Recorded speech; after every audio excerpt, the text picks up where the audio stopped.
I'm Brendan Egan, and with me today is Scott Macmillan, Managing Director of Invictus Energy, ASX code IVZ. Invictus is only weeks off from spudding one of the largest onshore wells in Africa in recent times, drilling into one of the frontier rift basins in southeast Africa. Welcome, Scott. Before we drill into Invictus and its prospects, can you explain for the non-geologist what a rift basin means? Sure, thanks Brendan. A nice easy one to start with. Me as a reservoir engineer trying to explain some geology. Look, in simple terms, a rift basin is a linear feature that's formed when you have tectonic plates that pull apart. So when, for example, the continents were pulling apart, you've got sections of the earth that, when it's pulled away, it forms a depression, and that then forms the valley floor of your rift basin. So you've got rift shoulders on the one side. Sometimes you have them on both. If it pulls apart and the middle drops out, that's called a graben. And then half graben is when you just have it on one side and only one side has fallen away. So the Cabora Bassa Basin where we're exploring is a predominantly half graben system.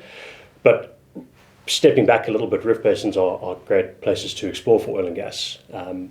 Around 30% of giant fields worldwide are found in rift basins, so they're fantastic settings to go and look for, for big oil and gas fields. The reason being is that through that rifting process, you form a huge amount of accommodation space when the earth drops away, and then that gets filled up with sediment. So you've got source, reservoir, and seal that gets deposited in these cyclical cycles over hundreds of millions of years, often, and that is a fantastic playground for forming oil and gas. So, the Cabora Bassa Basin where we are, there's roughly 12 kilometers of sediment that's been deposited in that basin. So it provides a lot of different source, a lot of reservoir, and a lot of traps that have been formed over hundreds of millions of years for us to go and look and try and find some big fields. Excellent. Well, before we talk about the fields and the Cabora Bassa asset in specifics, you've just recently announced some carbon offset projects, which would appeal to those investors who are looking to green up their portfolio and perhaps stem the flow of investors going away from the fossil fuel sector. And we've just noticed in the last week or two the $191 million portfolio sale of the NGS super fund, $13 billion super fund. So can you tell us a little bit about your carbon offset projects? Sure. We announced earlier this week the award of the Ngamo Gwian Sukumi RED Plus project. So RED Plus projects are a framework that was developed by the UN, and that is and RED stands for Reduction of Environmental Degradation and Deforestation. So these projects were set up to preserve existing forests. Now, existing forests, particularly in the developing world, are huge carbon sinks that sequester a lot of carbon dioxide into the ground. And so preventing their deforestation and degradation ensures that, one, the carbon that's been captured by these forests isn't released into the air, and two, that they can continue absorbing CO2 from the atmosphere. So the preservation of them and the ecosystems around them are very important for the global balance. So they developed a framework that allows or incentivizes the protection of these forests. So by preventing deforestation and degradation of these forests, that generates carbon credits, and these can be sold on the voluntary carbon market, which then provides the funding to implement programs to prevent the future deforestation and removal of these forests. So it's a very well-established program now. I think it's been around since 2006, and there are roughly 900 odd projects, RED projects around the world at the moment, including one in Zimbabwe besides ours that's just been set up. So yeah, we're really pleased that we've got this new essentially division within the company that will allow us to become carbon neutral from cradle to grave. So I think the pressure that's been on oil and gas companies from an ESG perspective for investors has really come into focus in the last few years. And whether you like it or not, whether you believe in it or not, this has become a criteria that is paramount for people to consider investing in oil and gas companies or de-investing, as you just mentioned. So having this in place is a real differentiator of Invictus compared to a lot of oil and gas companies. This is what we believe is the first cradle-to-grave carbon neutral oil and gas project in the world, which is one, it's a responsible thing to do. Two, we set ourselves apart from all these other companies that are going to have to go out and purchase credits in the future to become carbon neutral. And so we think this is a fantastic addition to the company, and also great environmental benefits in Zimbabwe, a project that is that is local and is impactful and is going to do a lot of good. So what sort of on-ground ESG benefits can you see being outcomes of this investment? So look, a lot of the drivers of deforestation degradation are to do around land use and changing patterns of land use. Firstly, for agricultural purposes. So you've got out in the rural areas, you've got local communities that are subsistent farmers, and they need to plant crops to survive. But unfortunately, because of sometimes poor soils or lack of use of fertilizers, what tends to happen is these forests get cut down, firstly to make way for farming use, and then the wood gets burnt as a kind of temporary fertilizer. And as the nutrients then get depleted, they'll shift, and either because there's more people that are settling in the area or because they need new, more fertile soils. So that's the first use. Secondly, there's also wood that's chopped down for firewood, for cooking, for heating, and then also because there's a lack of job opportunities in the region, they are cutting down trees to sell for firewood or for charcoal. So those are the primary reasons why it happens. So in implementing these RED projects, what we'll be doing is providing these communities with income-generating projects that will firstly negate the need for them to cut down trees. So either for firewood, either for farming and other land use. And the benefits that will come with that are, 60% of primary energy use in Africa comes from biomass. So that's cutting down trees and burning them, and obviously from an environmental perspective, that's harmful. But from a respiratory perspective as well, we've got people that are burning firewood in their homes that causes a lot of respiratory illnesses that go unreported and untreated. So substituting them with more efficient wood-burning stoves, with LPG gas, and providing market gardens will not only preserve the existing forest, but provide a range of outcomes, and providing them with income-generating projects as well. Will be a huge benefit for those local communities and have impacts on the environment, but also local livelihoods. Yeah. Well, we'll talk about some of those value-added potential for the Cabora Bassa project a bit later on, but in this specific program, how long do you anticipate verification of to get to RED status? Sure. So we're going to be doing the verification through a body called Verra. So they're the largest independent accreditation body in the world. Generally speaking, that takes 12 to 24 months. We're very lucky in this instance that a pilot scheme has been completed already in Ngama and Sakumi, two out of the three project areas that we have, and that was funded by the World Bank. That was completed in early 2020. So they've done a lot of the initial biomass assessments and a couple of these smaller scale pilot schemes from some of these substitution activities already. So we've got a fantastic head start on our project. So we think we're going to be accredited within the next sort of 12 months or so. I see a recurring pattern with your business initiatives in getting having head starts and expediting your timelines. Yeah, and we've been very fortunate to be able to inherit some of these opportunities, but we've been very active in looking for these kind of solutions, and this was a great one that came along, and we were in the right place to take advantage of it. So yeah, I think it's part of our company DNA that we're quick off the mark when it comes to these sort of things, but also you've got to put yourself in the right positions to take the initiative. Yeah, exactly right. So when do you expect to see boots on the ground in terms of activities? And for investors, when do you expect to see revenue flowing into the company?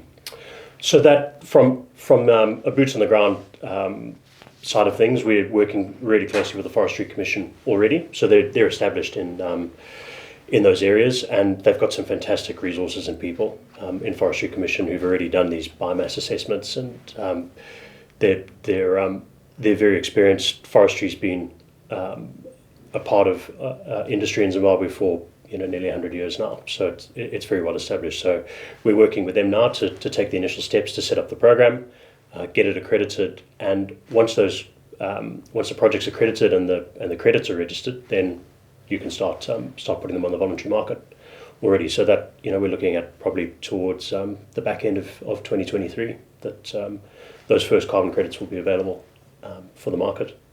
What is the global carbon credit market like at the moment, and how do you see forecasting that? Look, it's something that has really taken off in the last few years. I think particularly over the last two, where there's been a fivefold increase from I think 2018 to 2021 in the number of credits that were traded on the voluntary market. The 2021 figures are still coming out, but certainly there's been an increase, and that's reflected in the pricing as well in the voluntary market. So a few years ago, depending on the vintage of your credits and the quality of them, and the quality of the credits are really driven by your project and also how they align to the UN Sustainable Development Goals. So the more impactful, and this is the plus in Red Plus, which are the additional benefits that accrue to the local community. So the closer that you can align those to the UN Development Goals, to for example, life on land, ending poverty, education, the more valuable they become because of the additional social benefits that companies that are purchasing credits recognise, and they have a higher value. So the credits now have gone from less than $1 5 years ago to sort of $3 they were trading in early 2020, and now on the voluntary market anywhere between $7 and $12 depending on the vintage of them. And EY had put out a study earlier this year in a big net zero report that they produced with a forecast of where these credits are going because of the increasing decarbonisation efforts and commitments of companies. That they'll the pricing anywhere between $80 and $150 per credit by 2035. So it is a growing carbon credits, and the voluntary market is certainly growing. And we've seen that in Australia here with ACCUs, and the prices of those have gone from $10 to anywhere between $40 and $60 at the moment. So it is a big market, and it is growing, and we've put ourselves in a good position where we'll be generating enough credits to fully offset our project on a scope 1 and 2 basis, and generate excess credits to sell on the voluntary market. So we're very happy with the NGS Red project and looking forward to implementing it. No, having a standalone business unit that washes its face, so to speak, and offsetting its emissions, that'll be something to look forward to. Yeah, it's a win-win all round, for companies, for shareholders, for the country, for the project, and it'll make, if we do discover something, and hopefully with our drilling campaign coming up, we'll discover multi TCFs of gas that again, looking forward to the funding of that project, because it's carbon neutral in that case, makes it easier for us to fund it, makes our feedstock more attractive. If you're selling carbon neutral feedstock to companies, that comes at a premium, both from a prestige point of view, an environmental point of view, and we think it's a really nice tie-up all around. No, agreed. So Zimbabwe itself has obviously gone from swings and roundabouts. Under when it was known as Rhodesia, it was referred often as Africa's breadbasket. Under the Mugabe regime, as history has unfortunately shown, it degraded into a basket case. Now that seems to be reversed, with investors such as yourself coming into the country, bringing commercial opportunities. So what have you noticed, being born in Zimbabwe? What have you noticed in terms of the geopolitical and the regulatory framework that you've had to navigate yourself through to get yourself started? Look, there's certainly and in the latter half of the Mugabe era was very challenging from a business perspective. My family's been in business there since 1897, so we've seen a lot of change in Rhodesia and Zimbabwe over the last 125 years. And certainly the latter half of the Mugabe era was very, very difficult from a business sense because of some of the draconian investment laws that were in the country. When the new government came to power at the end of 2017, they recognised this immediately, and in their drive to bring foreign investment back into the country, undertook a huge amount of macro reform. So, amending the Indigenisation and Empowerment Act, which previously mandated a 51% local government partner. So for a business like ours, or in the resources sector, which are capital intensive, are high risk, it's really a non-starter. To not be able to have control of your spending and the majority control in terms of shareholding makes it impossible to invest under those circumstances. So they amended that, and now you have 100% foreign ownership allowed. You've got remittances of currency and dividends freely, and they've also brought in some other fiscal and non-fiscal reforms, such as special economic zones. So that's designed to basically treat you, if you're awarded this the status, treat you as an independent state within the country. So you have your own customs and clearing, you have tax holidays, offshore banking, so you transact outside of the financial system.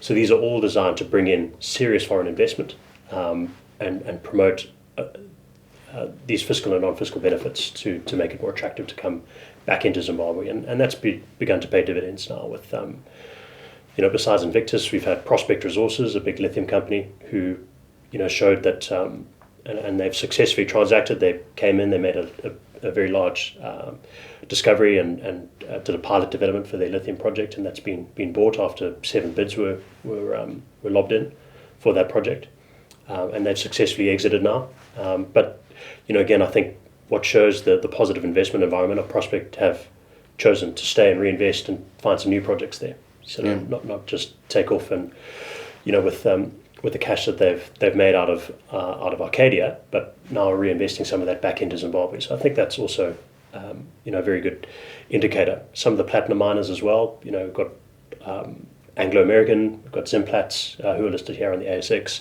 all reinvesting back, putting money back into the ground and being committed for the long term. There's a brand new stainless steel plant that's going in, $1.5 billion construction that's underway at the moment, and hopefully there'll be a large gas customer of ours someday if we're successful. So that new investment environment is now beginning to pay dividends. So we have seen a change from that era, and also now from an agricultural perspective, Zimbabwe is getting back on its feet as well. There's a lot of long-term investment going in the farming sector. So, previously there were a lot of farmers who were really concentrated on cash crops from season to season because there was a lot of uncertainty in the environment. So planting tobacco, you reap that at the end of the season, and then you sit tight and see what happens next year. But now they're putting in a lot of infrastructure, so extended pivot operations going on. If you drive from Harare out to our project in the north, it's one of the best farming areas in the country. Just the change that we've seen over the last few years is phenomenal. Huge commercial farming going on again. So, and a lot of companies now committing to much longer term crops: blueberries, avocados, macadamia nuts. These things take 5-6 years before they start paying returns. So that represents a lot of new confidence in the investment environment that you can come and invest for the long term and successfully do it. And that's what we're seeing from our activity now as well. Right. As an oil and gas explorer, is there a stake for a national oil company or entity in your project, or as is often the case in other developing nations? Yes. So there are two aspects of I should say 3 aspects where the country will share in the benefits from any development. So earlier this year, we announced a transaction with the Sovereign Wealth Fund of Zimbabwe to expand our acreage footprint, and in exchange, the sovereign wealth fund will be provided with a 10% back and right to any successful development, so they'll have some direct equity in the project. In addition, we're also implementing a production sharing agreement, so that will provide a share of either the profit or the product. So if the government elects to take some product, then they can provide subsidised electricity, fuel, whatever the case, LPG, whatever the case may be, and that's what a lot of developing nations like to do, so that they satisfy some of the domestic market in that sense. And then also, through the usual royalties and taxes as well. So there's, overall the country will derive its fair share of any benefits that arise from the development of an oil and gas project. Excellent. So currently, where does Zimbabwe get its energy from?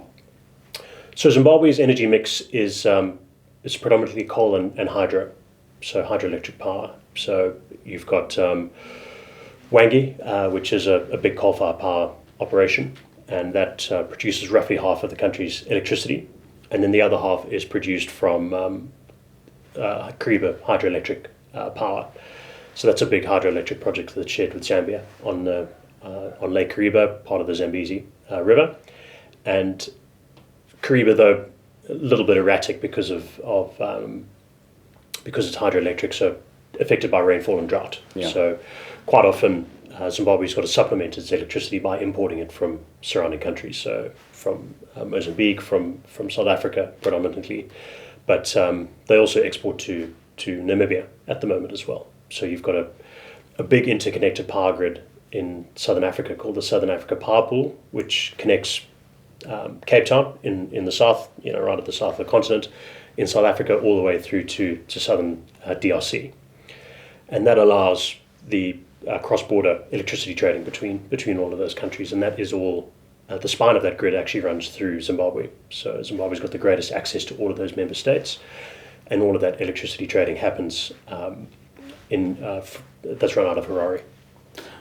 So how close is Cabora Bassa to that Southern African power pool and its various spines?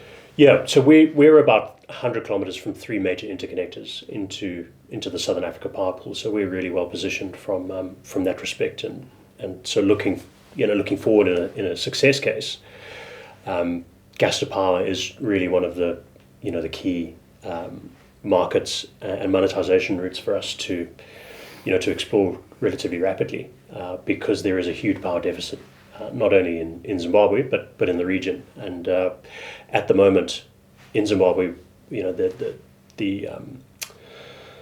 demand for power is roughly 2,500 megawatts, and there's another 2,500 megawatts in application that companies have applied for to the regulator to be supplied, but there's no potential supply in sight.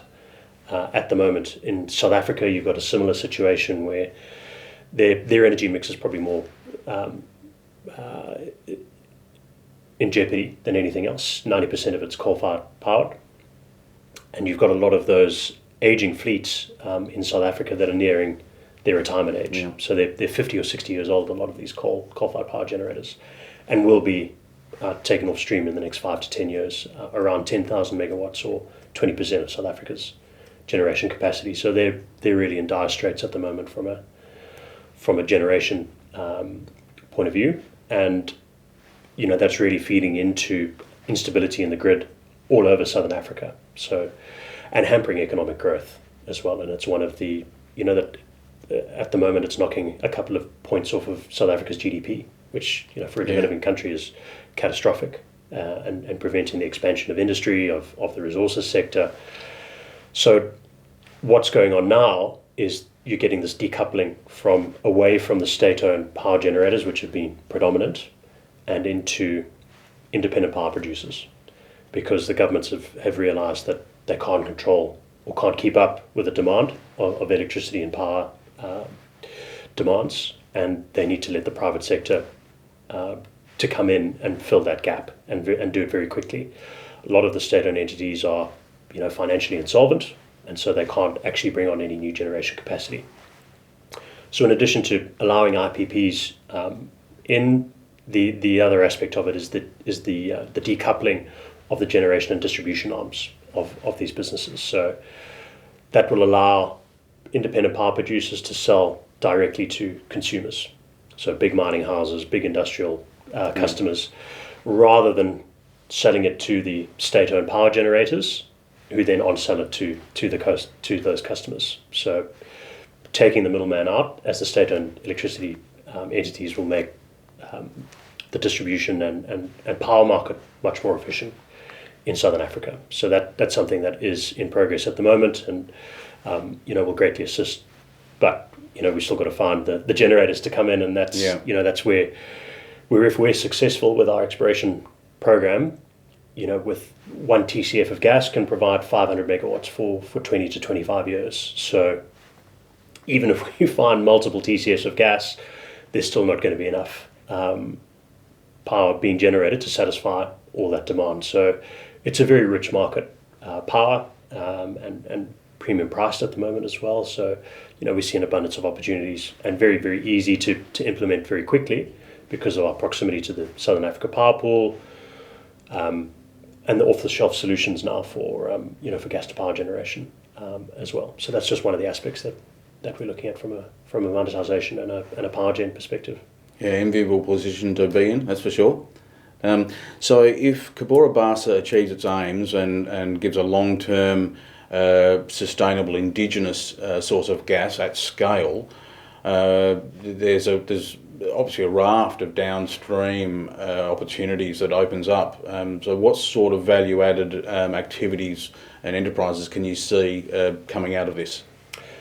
Yeah, so we talked about the power generation aspect. I think one of the other key areas is we've already got a gas sale MOU with a fertilizer manufacturer in Zimbabwe, Sable Chemicals, who've been around since the 1960s.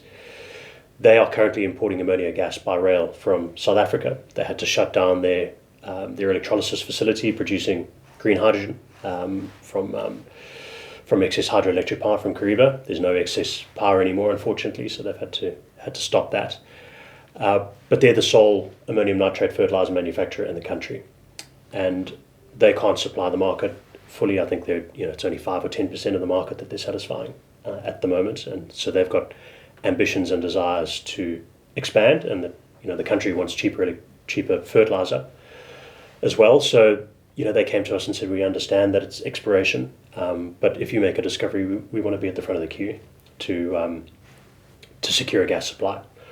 And so that will allow for cheaper manufacturing of fertilizer, so both from a cost perspective and a quantity perspective, that will improve the fertilizer capacity of the country, and very rich agricultural and agriculturally dominated economy in Zimbabwe. So that will save the country in terms of its import bill of fertilizer, of power, and free up a lot of foreign currency for industry, as well as cheaper power, which will hopefully lead to the reindustrialization of the country. We've seen how it's happened in the US, where there's been a lot of onshoring of manufacturing. The rage before the shale boom in the US was to offshore manufacturing capacity because energy was cheaper elsewhere. The US has had a renaissance in that respect because of cheap energy, and that's what we're hoping we'll see in Southern Africa as well. Looking further down the track, small-scale LNG that we can supply for a lot of the off-grid miners who are burning diesel, and that will have benefits both from a cost perspective. Diesel's probably the main operating input for mining houses, and roughly 40% of their costs. Small-scale LNG can be provided at 40% of the price of diesel, and also a 40% reduction in their emissions as well. So that's a win-win scenario. And again, small-scale LNG now is off-the-shelf technology. You're not having to kind of develop any IP anymore, as we saw decades ago. And compressed natural gas that can be run in taxi fleets, long-haul trucking. There's a big the Beira corridor, which is and also the Durban corridor, are the two main import-export routes in the continent, from Durban in South Africa and Beira in Mozambique, where a lot of the bulk commodities make their way in and out of the continent. So copper from Zambia and cobalt from the DRC, all of that comes by road along those trucking routes. So we've seen in South Africa, Renogen, also listed here on the ASX, have signed a deal with Total to put into some of that long-haul transportation sector. Again, more cost-efficient, more emissions effective. So when you've got these big trucking fleets doing those regular trips, it's a fantastic scenario to be able to use compressed natural gas along those well-trodden routes. And there's also big petrochemical industry in South Africa where Sasol have run that for decades, and predominantly their feedstock's been coal, and they're trying to decarbonise that and bringing natural gas more and more into that for their feedstock. So there's an abundance of uses. We're not short of any markets and infrastructure as well to get it there. So I think the perception is often, well, you're a landlocked play from a situational point of view. Where are your markets? How are you going to get it there? But we've because of our history there and our local competitive advantage, we understand the markets, the dynamics of it, and the infrastructure, and we see a really rich opportunity to monetize big volumes of gas, or liquids, in that case. And we're not going to be short of customers or markets to get it to. I can see that delivering cheaper fertilisers and gas for cooking and domestic use ties in nicely with your carbon offset projects in reducing the need for slash and burn agriculture or chopping down wood just for cooking purposes, and health benefits that are associated with that. Yeah, that's right. So in the rural areas, with communities that are away from the grid, being able to use LPG, which is cheaper and easier from a labour perspective. You're not having to cut down trees, so impacting the environment, but also from a convenience point of view, we see a range of win-win benefits for everyone. So some of our, although they're not in proximity to each other, these projects, but we'll be able to supplement our red project with things like LPG and fertilizer that'll directly be used in those carbon offset projects. So it's a great symbiotic relationship in that respect. Excellent. So leaving aside the macroeconomic aspects of Zimbabwe and the Southern African energy equation, let's just sort of the nuts and bolts of the Cabora Bassa project, largest untested prospect, as we've talked about. So tell us about how that's evolved, and again, but that head start sort of the theme that runs through being as former mobile acreage that they walked away from, and you've sort of swept back in and picked that up. And so again, we've been very fortunate to inherit a fantastic data set that Mobil left behind when they were exploring in Zimbabwe. So again, going back to your first question on rift basins, Mobil went to explore in the rifts in Zimbabwe, so in the Cabora Bassa Basin and the Mid-Zambezi Basin, as well as in the Luangwa Basin in Zambia, where they were exploring, because rift basins were, these big players in those days were starting to open up. But they were really on the hunt for oil in those days. Gas and similar situation to here in Australia. Gas was very unpopular to find as an oil company because there was no market for it.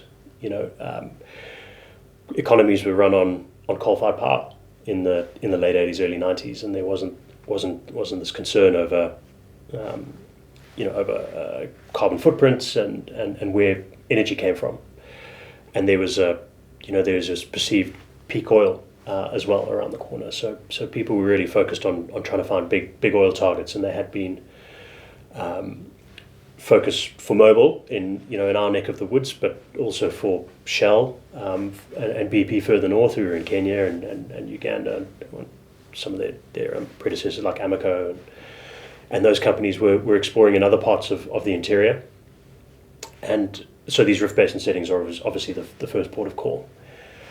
And Mobil did a huge amount of work in the early 90s. So they shot some big regional 2D surveys, 2D seismic surveys, aeromag, gravity, geochem, and did so that was all the way through the north of the country, where that Greater Zambezi Rift Trend runs through, that extends from sort of Namibia all the way through to Zambia and Mozambique as well, from west to east.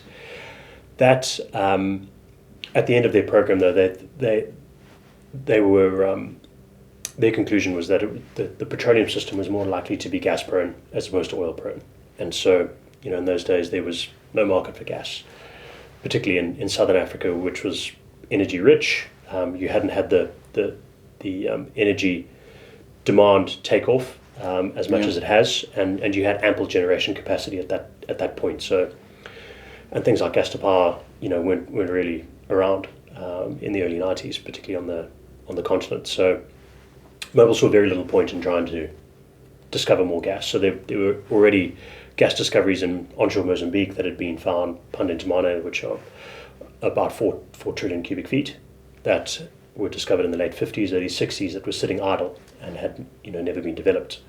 So they saw very little point in trying to find more gas, so they relinquished it. And so that was in 1994. They, shortly after that, then the above ground situation in Zimbabwe started to get very, very difficult, and that led to a hiatus of activity in the country, predominantly because of the above ground situation, but also because Mobil hadn't made public any of the information and any of the findings that they'd had from their time there. So all of this information was sitting at the Geological Survey in hard copy reports in Harare. And so when I first came across this project in 2011, I was looking for a coal bed methane project, actually, and there'd been some pilot coal bed methane projects, and Zimbabwe's got great coal resources and very, very good coal bed methane potential. But I was very unaware of, I remember Mobil exploring back there, but very unaware of what that actually concluded, or what the size of the targets and potential size of the prize was. But it was only when I actually sat in the Geological Survey and started pouring through their hard copy reports and looking at some of the paper sections of seismic that they'd left behind, that saw the potential of this asset. And by that stage, the energy dynamics in Southern Africa had begun to change as well. So where Mobil saw no opportunity to monetize gas, that now had turned a corner, and those fields in Mozambique had been developed, and a pipeline was built down to South Africa, where and Pandentamane brought on stream in 2004, and so that now provides all of South Africa's gas supply, and has again been part of their industrialization of their economy through cheap gas feedstock. That is now coming off plateau, that field, and there's a real urgency now from a South African point of view to find alternate sources of gas, because there's no indigenous source of gas in sight. There are some large offshore discoveries, but those are in quite challenging mid-ocean conditions and far away from the markets where the industrial complex that uses all of that gas is located. So from a proximity point of view, we're actually closer to that market than offshore gas in South Africa. Cheaper, closer, quicker to build, being onshore. So we're in a good position to not only be looking at Zimbabwe from a monetization point of view, but from a wider regional perspective. And often with big gas, you've got to go to the export markets and LNG and sending it to Europe or sending it to Asia to monetize it. But because of the deficit and the hole in the gas market and in the energy market in the region, we see no need to do that. We want to be a regional energy player, and that's where there's a lot of opportunity. But so then that had begun to open up by the time I looked at this. So the things I liked about it were, obviously, Mobil, a fantastic company. They do things properly, and they left behind a great data set, including the seismic field tapes, which was sitting in a climate-controlled storage room that they built at the Geological Survey to house all that data. So that provided us again with a fantastic head start. They'd identified this big Mzorobani anticline, so this enormous four-way dip closed feature that's 200 square kilometers under closure. You can see it on the old seismic data on the paper sections as well. It stands out like the proverbial. Yeah. You don't see those kind of structures very often, and so that gave us the confidence that we could take this this project that Mobil had left behind, reprocess those field tapes for very cheaply in oil and gas terms, work it up, mature it, and then get it to kind of drill ready. And so initially we embarked on a kind of partnering process for to try and bring a partner in to shoot some infill seismic for us, and then carry us for a well. And that process was going really well. In the end of 2019, we'd reprocessed the data, got an updated independent prospective resource estimate. That was big. So it was 8 TCF and 247 million barrels of condensate. So still sizable by any means.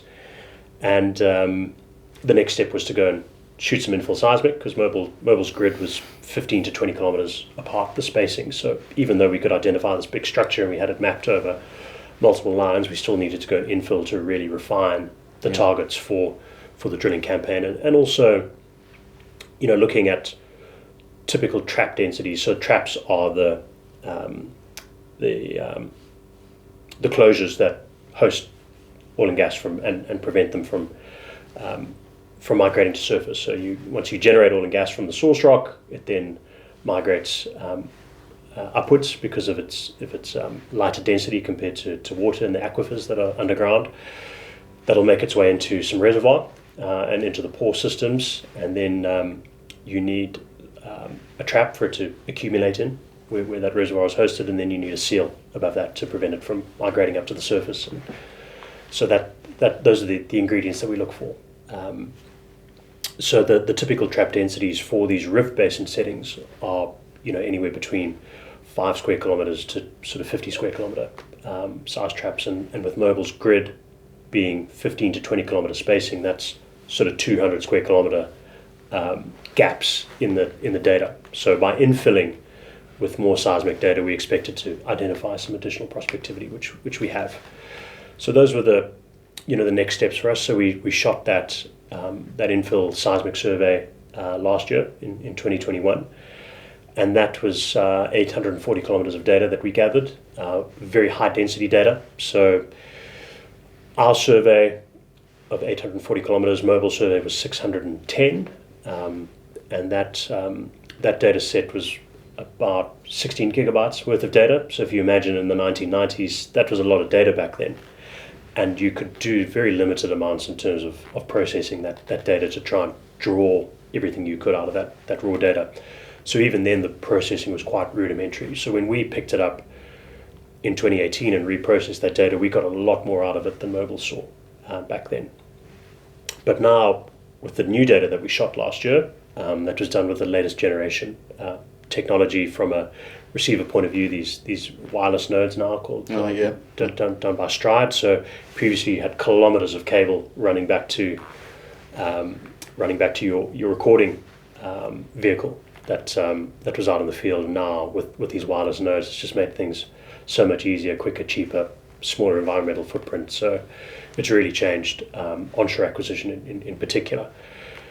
So with our data set now, 840 kilometers, and that is 4 terabytes worth of data. So it's about 200 times the data density that we've gathered compared to when Mobil shot their seismic survey 30 years ago. So we've been able to uncover a huge amount more, more detail of the subsurface compared to what Mobil have seen. So subsequently, we've had a lot of fun interpreting this new data set, and have identified a lot of new horizons, a lot of new potential, but also seen now with this greater data density, direct hydrocarbon indicators, which we couldn't really see on the old data set. So that's resulted in not only a bigger prospect in Mukuyu, so that's gone from 8.2 trillion cubic feet and 247 million barrels of condensate to now 20 trillion cubic feet and 845 million barrels of condensate, so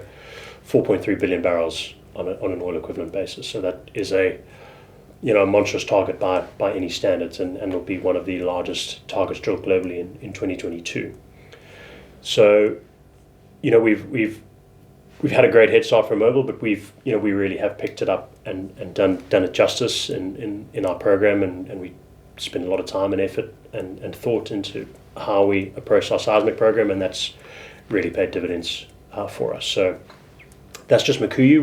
We shot some data over some other areas in the basin as well, which include this basin margin play, which we're really excited about, and that shows a lot of similarities to some of the very successful East African rift plays. So in Kenya, in the Lokacha, where Tullow and Africa Oil have discovered a billion barrels of oil, and then also in the Albertine Graben in Uganda, which is roughly 4 billion barrels of oil are now being developed by Total and CNOOC, and that was, again, opened up by junior companies that have done a similar thing to what we've been doing, which is taking these data sets left behind by the majors who were exploring, BP and Shell in those areas, and reprocessing them, shedding new light on them, applying also new understandings from other basins that have been successful in analog plays, and taking it from there. So, we're hoping we're going to repeat that success with our program. So, this basin margin play is a lot like those East African rift plays, these so-called string of pearls. So you've got these smaller. Mukuyu's a bit of a freak of nature, the size of it, but you do get these bigger four-ways out in the center of these basins, and in Gassa, which is in the lake in the Albertine Graben, is a big oil field but it's underneath the lake. We're fortunate that we're on the Rift Valley floor here, and it's not a modern day lake, so we've got access to the basin center where all of the big four-ways lie, versus in those other rift basins where they've got to stay on the margin and these smaller three-ways. So we've got we've got a number of prospects along that southern margin and in the basin margin place. So we'll be testing one of those as well with the second well. So Baobab's the prospect that we've picked for that, and we'll release details of that once this gazettal of this acreage and the Sovereign Wealth Fund transaction that we did earlier this year is gazetted very shortly, and so that'll provide us with two chances at making a discovery. And if either of those work, then we're off to the races, because there's repeatability of those. So you don't discover oil and gas fields in isolation. If a basin works and the petroleum system in that basin works, then you're going to have other prospects in that basin that are going to work as well. And we've seen that wherever you're exploring. Perth Basin here, great example. Waitsia field, very close to my heart, which is the first discovery in that play in the Perth Basin. We've now seen another 4 fields discovered in the same play trend, in very close proximity. Guyana, again, which was a bit of a graveyard for a little while, hadn't really turned up anything commercial, and Exxon opened that up with the Liza discovery, and billions of barrels later, they've discovered dozens of fields. So, our aim is really for this program now to test 2 different play types, so that we, if either of them work, we're going to find a lot of others along that trend. So, what is the distance between the 2 wells? So, we're drilling on the southern flank of Mukuyu, on the southern side of that structure, and Baobab is about 10 kilometers to the southwest of that. Gotcha. So relatively big distance, but two completely independent play types. Yeah. Now you mentioned the 20 Tcf Mercury Target. Now those figures, they're not blue sky numbers, are they? They're they're fairly straight bat sort of calculations.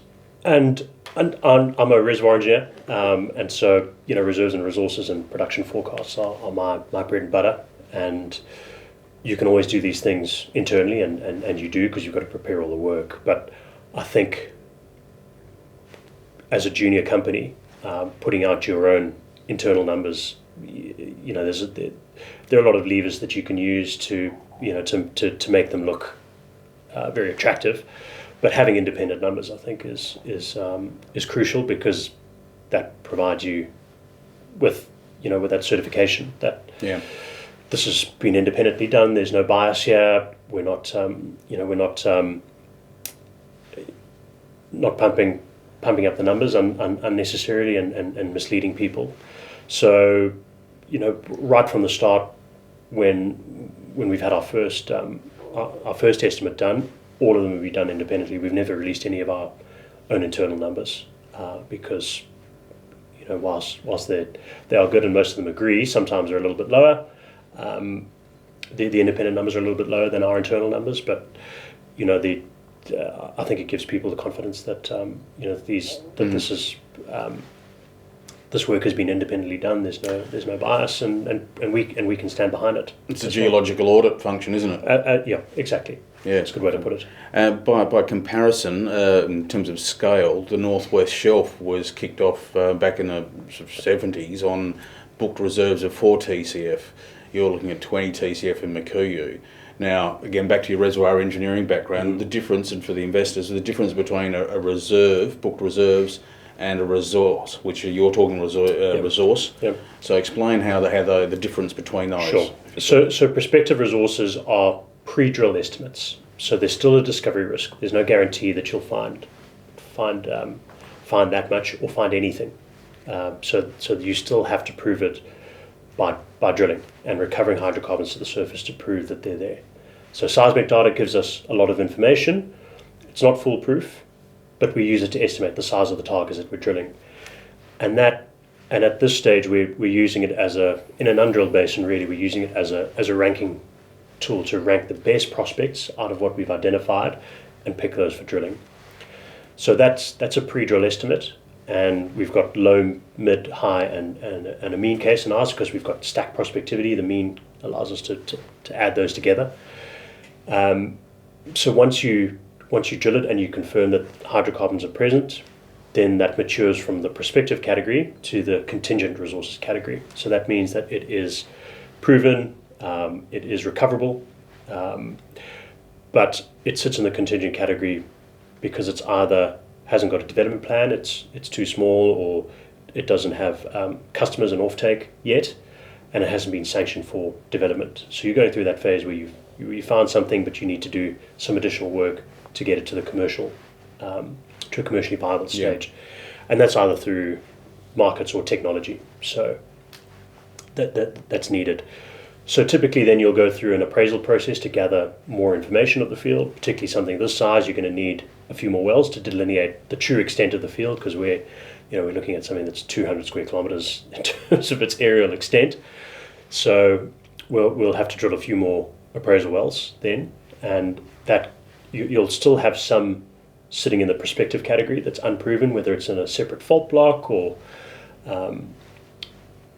is a little bit too far away from your well control to classify it as a connected volume to where your well is penetrated and proven oil and gas in this location compared to maybe 10 kilometers away on the other side of a fault block.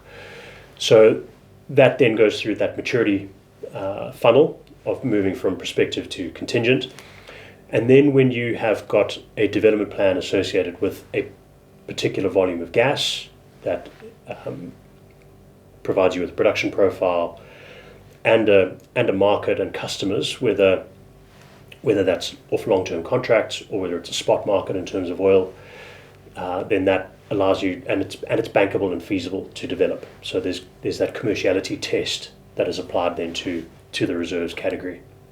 So once that's passed, then it becomes a reserve, which is something that's bankable, and again those resources then move up in value in terms of where they sit from a maturity perspective. So for us, from a prospective resource base at the moment, you're probably looking at cents per MCF, because there's a risk associated with it.